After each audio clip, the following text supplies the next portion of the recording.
For the first time in the modern era, Manchester United spent Christmas in the bottom half of the table. At 13th place, watching Man United is no longer a source of pride, but a mental torture for fans. It turns out that the victory over Man City was just an accident.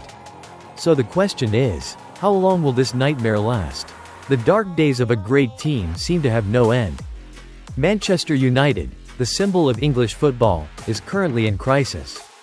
For the first time since 1989, they were 13th in the table at Christmas. 7 defeats from 18 games. Their worst run in more than 3 decades. It was not just a poor season. It was a shock to the club's illustrious history.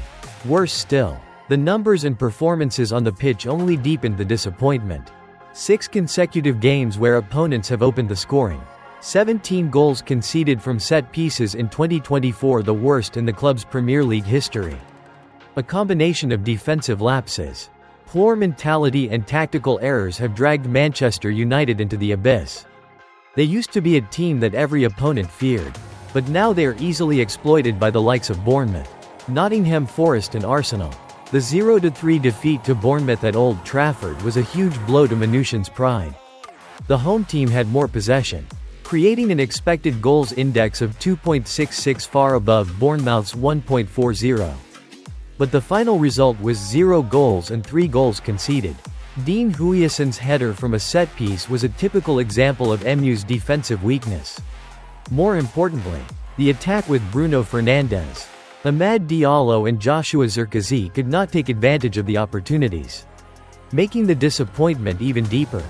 Thousands of fans left the stadium in the 82nd minute, something never seen before at Old Trafford, once known as the Theatre of Dreams. Boos rang out across the stadium, and one fan quipped, "Even the ceiling of Old Trafford is crying."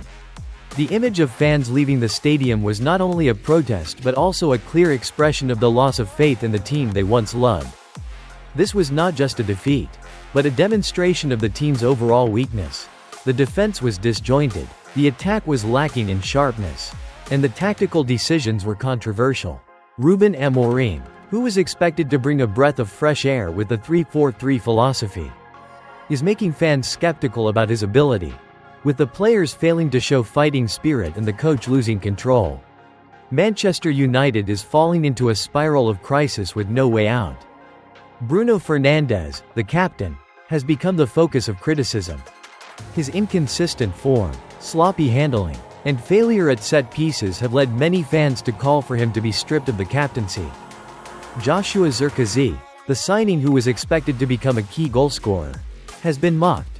"We paid £36 million for him to not win a single aerial duel." These individuals are becoming symbols of the failure of the team.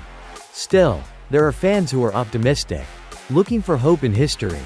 They compare the current situation to the difficult early days of Sir Alex Ferguson, who faced pressure to be sacked before creating a great empire.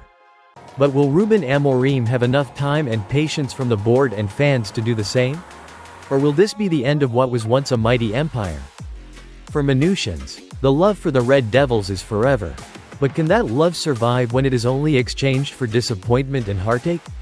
Manchester United are at a historic crossroads. Either find a way out to rebuild, or continue to sink deeper into crisis. With what is happening, can they rise again? Or will the pride of English football forever be a story of the past?